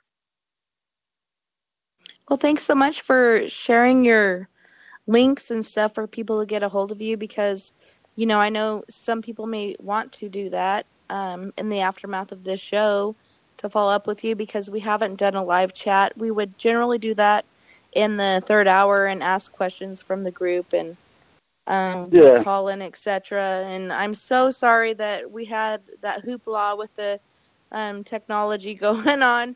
Like, I have not done anything to this computer since the last show. I don't understand why this is happening. All I can configure it to is paranormal dealings. But I'm so Well, there glad. may be a reason that we weren't supposed to talk for that hour. Yeah, I'm so Maybe that was the hour I was going to say something really stupid. yeah, probably so. But I'm so glad you made it out and you were able to talk about all this stuff and your cases and everything. And we still have about 7 minutes if there's any hot topics or anything that you'd like to hit upon that our chat or anyone in our chat rooms, whether it's Spreaker or Twitter or Facebook, should know, dealing with their everyday lives, that'd be awesome. Yeah, the golden rule, it's to live by. Meditate at least once a day and find your spirit guide. And I'll be glad to help anybody listening to find their guide. Like I said, it's one of my favorite things. Find your guide and get a relationship with them because they know the plan. They're not going to lead you somewhere you're not supposed to go. And there's so many spiritual things out there that will lead you to bad things. But your guide's the one you can trust. And, well, yeah, I don't want to get too much more. But that meditation is the key. Use the light for protection. If you smudge, that's great. There's nothing wrong with that. But use something for protection. Minerals, that's something I don't know much about. I'm trying to learn. Mm-hmm. Minerals are great. Find something for protection because there is a war out there. It's evil, the dark against the light, and we're being pulled in all directions. And find somebody that has light in them and help each other out. That's all the best advice I think I can give. Yeah, and that's my big faux pas. Life is so hard and so ugly anyways. We should not be tearing each other down because of our political or religious parties. Even the Dalai Lama says, don't talk bad about other religions. They are different medicines for different people. Not the same medicine works for everybody. So that is what they're doing. And I know it's hard because each religion talks down about the other. We have the truth. Well, we all have the truth. According to what I've learned, I've studied all churches, and I know everybody has points of good. Not everybody has they do. Everything. And so I just like to take... Even Wilhelm had good in him. And you just have to listen with an open mind and open heart and listen to your gut. If your gut tells you it's good, it's good. If it tells you it's wrong, it's wrong. And I'm so excited about the Pope looking into the scriptures and re-translating them and not going here and there because of the will of man, just translating it for what it is. And so therefore we can get the honest truth about what we're really supposed to be learning and not having to decipher through the BS, Yes. So that's a good thing. One thing Edgar Casey did say is that there is no true religion, but every religion has something to teach us. And that's so true. Since I got into Casey, I've been studying all the different religions, and I love it. It's amazing how much they all alike, It is. Yeah. We all, all of the religions have some of the same things going on, and some have different quirks here and there that are like, hey, that's cool. Hey, that's cool. I'm going to take that. I'm going to take that. Well, that's BS. Yep, That's BS. exactly. I'm going to leave that behind. I'm going to leave that behind because that does not ring true with me. But you shouldn't cut down any religion because, like Dalai Lama said, that's medicine for somebody out there in the world. And we may need that to get through this harsh reality. And what I try to build upon is loving each other as you love yourself and building each other up. Because, like I said, this is like hell on earth. We need to help each other through it, and we need to trudge on, move forward, move ahead, and divide and conquer as far as, like, not divide, but just, you know, right. raise up and that person that you, and move over. Right, and that, yes, and that person you think is the worst, the darkest, the most disgusting, that's who needs you the most, you know? That's who needs, they need your light. Yeah, and I do that when I'm like at Walmart. I'll see somebody that looks down. It's really cool. I got to tell you this real quick. Last week, there's a lady, and you could tell she just got broke up or something. It wasn't something that was going to kill her, but something was really upsetting her. And I was in line behind her, and I sent light to her. I sent a hug. And when I got up to the cashier smiled at me and said, I sent her light too. So, you know, she was a light worker, and she actually could sense that I did it. You know, that was really cool. So, yeah, send light to each other. You know, when they bother you the most, they need the most light. And that's what I feel like. I feel like I'm a light worker. I need to spread that love. Oh, you definitely are a light worker. Yeah, you definitely are. No doubt about it.